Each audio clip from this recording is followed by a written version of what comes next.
美伊超规格谈判反制海峡封锁，特朗普考虑恢复对伊打击。美伊这次谈判谈了20多个小时，到底还是没谈拢。在伊斯兰堡的谈判桌上，万斯带着300人代表团和伊朗反复磋商，结果还是卡在了浓缩铀、霍尔木兹海峡这些老问题上。谈判桌外也好不到哪里去，美军2艘伯克级驱逐舰开进霍尔木兹海峡清除水雷，以色列也已经做好了重启军事行动的准备。这脆弱的停火到底还能撑几天？美伊谈判到底能谈出什么结果？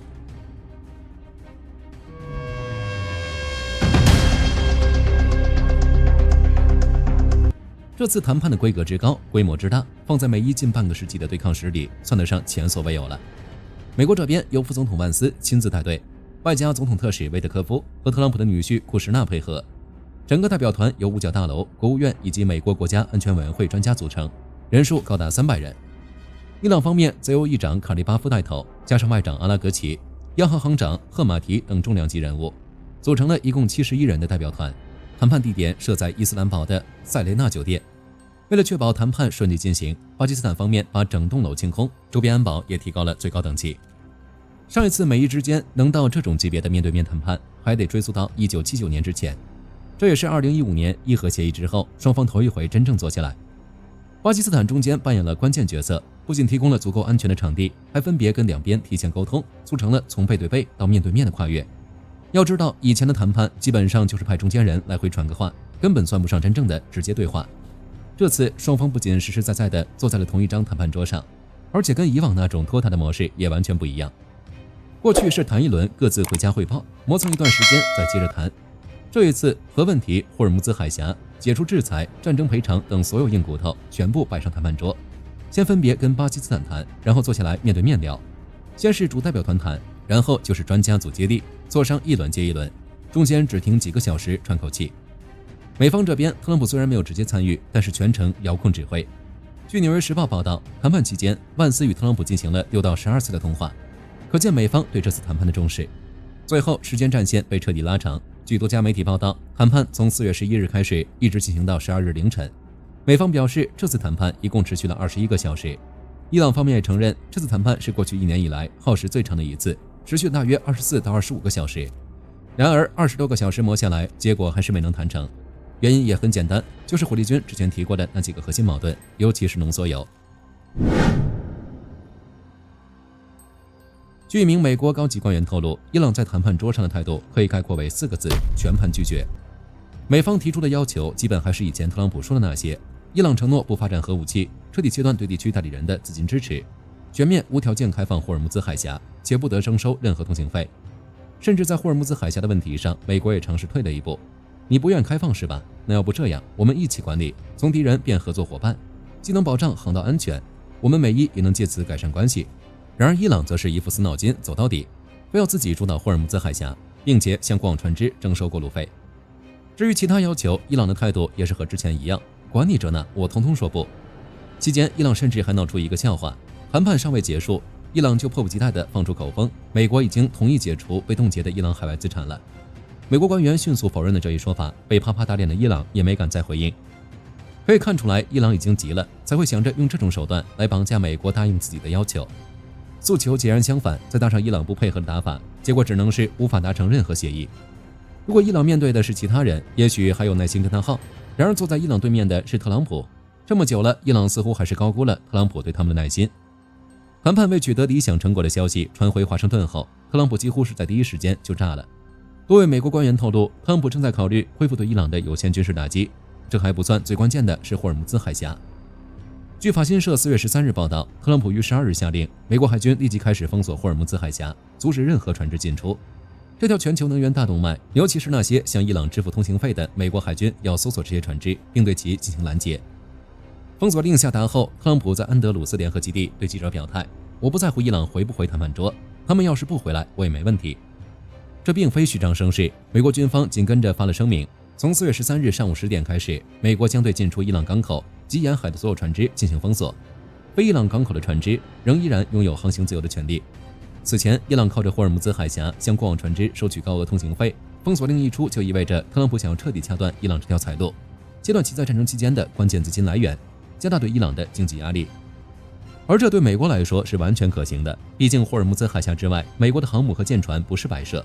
此前出于种种考虑，美国一直避免使用这种手段，现在动用，只能说伊朗在惹怒特朗普这一方面属实是天赋异禀。负责调和的万斯也很无奈，在谈判结束后，他召开了一场新闻发布会。这场发布会时间不长，但放出的信号很明确，美国要的其实就是伊朗放弃核武器。你现在先做个保证你不追求核武器，也不追求那些能快速打造核武器的工具，但是伊朗不同意。哪怕在谈判期间，美国秉持着诚意，按照特朗普的嘱咐，尽最大努力灵活调整方案，但依然无法与伊朗达成共识。所以到了最后，美国只能留下一份最终方案，也是美方眼中的最佳方案，等待伊朗回应。伊朗则是什么都不管，反正一股脑的把所有锅都往你美国头上扣。据法尔斯通讯社报道，伊朗外长阿拉格齐在社媒上发文称，谈判距离达成协议仅有一步之遥，谈不成怪美国要价太高，要求不断变化。一步之遥这4个字可太耳熟了，几乎每次谈判都离不开这个词。反正伊朗永远没错，都怪美国。但是这一点为什么永远迈不过去？因为伊朗从来都不愿意放弃核野心。抱着这种心态来谈判，无论美国怎么调整谈判方案，伊朗也只会跟一个人机一样，先说不同意，然后怪美国，再秀一秀肌肉，起承转合都是这么一套流程。跟伊朗打了这么久交道，以色列自然也很清楚伊朗的尿性。其实对于谈判，以色列倒也没有那么消极。对于美伊谈判，他们向美国提出了诉求，其实也是老两样：伊朗彻底关闭核项目，黎巴嫩问题单独处理。此前，内塔尼亚胡已经宣布要与黎巴嫩进行谈判，有消息透露，可能将在华盛顿进行谈判。所以以色列的态度也很明显，不是不能谈，而是要保证以色列的安全。但是面对这样的伊朗，他们的诉求注定难以得到保障。所以以方一名高级安全官员表示，停火协议极其脆弱，战争随时有可能重新爆发，以色列正在为此做准备。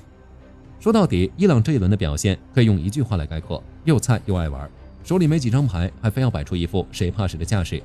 偏偏特朗普最不吃这套，恐怕伊朗已经忘了特朗普耐心被耗尽的代价，而且他们可能也忘了，在封锁海峡的同时，这里的扫雷行动早就开始了。有时候火力军真的不懂伊朗的脑回路，伊朗嘴上喊着海峡开放，说的比唱的还好听，可问题是他们在海底下埋了水雷，这谁敢去？革命卫队曾发布声明，煞有介事地公布了一张霍尔木兹海峡安全通行线路图，要求所有船只必须按照他们设定的替代路线通行。伊朗港口和海事组织也发布了类似警告，承认自2月底以来，海峡主要航道内可能存在各类反舰水雷。听起来似乎很负责任，但这恰恰暴露了危险的本质。因为这张所谓的安全航线图范围极其有限，通行效率极低，列出来这样一张图，伊朗的目的很明显，想安全通过可以，接受了伊朗的导航服务得交钱吧。更重要的是，伊朗在霍尔木兹海峡到底埋了多少雷，这些雷都埋在了哪里？这件事恐怕连伊朗自己都说不清楚了。据《纽约时报》报道，美国官员透露，伊朗目前根本无法定位自己布设在霍尔木兹海峡的所有水雷，也缺乏清除这些水雷的能力。原因也很简单，伊朗在3月份时使用小型快艇分散部署水雷，在整个操作过程中压根没有统一的指挥链条，再加上当时被美国盯着打，匆匆忙忙的，自然没有系统性的记录每一枚水雷的放置位置。就算有相关记录，由于海流等因素，水雷也有可能已经飘离了原位。所以现在的局面就是伊朗布设了水雷，但是数量随机，位置随机。这意味着革命卫队自己画的那几条安全线可能都不安全，整个霍尔木兹海峡已经成了一个无法预测的死亡陷阱。再看水雷本身，据 CBS 新闻网报道，在霍尔木兹海峡附近，美国情报部门识别出至少2种伊朗制造的水雷，一种是马哈姆3型细薄式水雷，重约300公斤，配备声学传感器，无需物理接触，只需感应到过往船只即可引爆。另一种是马哈姆7型，这是重约220公斤的沉底雷，主要适用于前海区，可以部署在海床上，也可以直接附着在目标上。它还专门设计了躲避声呐探测的功能，同时也配备了声学传感器。这就意味着，就算哪天伊朗良心发现，决定彻底开放海峡，在事实层面上也不太可能了。没人敢顶着未知水雷的风险，就这样航行通过海峡。谁敢赌这些水雷的数量还有位置？谁敢赌这些水雷的性能？其实不排除这是伊朗的故意之举，因为他们不需要清楚具体的数量和位置，他们只需要外界知道霍尔木兹海峡有水雷，而且是很危险的水雷就行了。只要外界确认霍尔木兹海峡现在的危险性，那么想要过往的船只，如果要安全通过，只能乖乖交钱，任由伊朗摆布。但美国不吃这套，面对这种局面，美军直接上手了。很多人一提到美军扫雷，就总喜欢拿退役装备来说事，试图证明美军拿水雷没办法。2025年9月，美军驻巴林的复仇者级专业扫雷舰就全退役了。美军倒是也派来了替代品堪培拉号、哈尔萨号和圣巴巴拉号，这是3艘独立级滨海战斗舰，配备了一整套反水雷任务包。但是根据追踪数据报道，在冲突爆发前，这3艘舰船已被调离巴林，2艘被发现在马来西亚港口停留，1艘在印度洋被发现。现在喊着扫雷，拿什么扫？情况确实如此，退役的退役，调离的调离，看起来美军在海湾是无舰可用了。如果有人这么想，火力军只能说那就太小看美军的技术太差了。谁说没有传统扫雷舰就不能扫雷了？那都是什么时候的打法了？美军的答案简单粗暴，没有专用扫雷舰，那就用驱逐舰和无人装备来干。2艘伯克级导弹驱逐舰彼得森号和墨菲号于当天穿越霍尔木兹海峡，正式宣告了行动的开始。目标非常明确，彻底清除伊朗此前布设的水雷，并测绘出一条经过精确确认的安全过境通道，然后将坐标信息共享给国际航运公司和保险公司，让他们有信心重新恢复通航。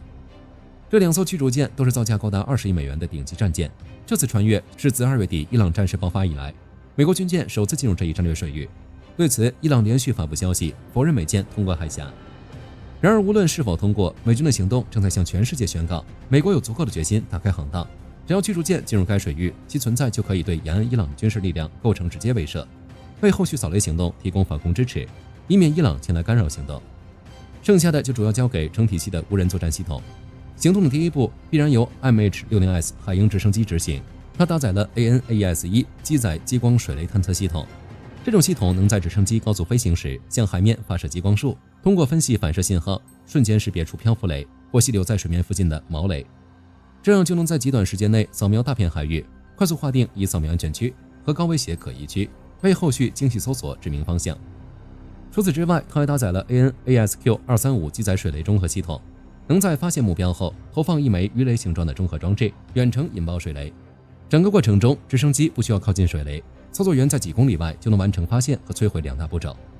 对于激光无法穿透的深水区及海底，主角就可以换成通用无人水面艇。他们搭载了最新的 AN/AQS-20C 猎雷声纳系统，这套系统集成了4种声纳和一个光电激光成像设备，能在一次通行中对从海底到近水面的整个水柱进行高分辨率成像，自动识别和分类水雷目标。当声纳发现可疑目标后，就需要近距离确认和清除。这时候，诸如刀鱼等大型无人潜航器或更小型的梭鱼半自主灭雷具就可以登场了。刀雷使用高分辨率合成孔径声纳，能在水下自主巡航，专门寻找掩埋在沉积物下的水雷，然后把水下的情况实时回传给后方母舰，让操作人员在几公里外的安全区域看清楚哪里有雷是什么雷。而梭鱼则是一种一次性灭雷弹药，它由直升机或水面平台投送，自主航行到水雷附近，放置爆炸装置将其摧毁。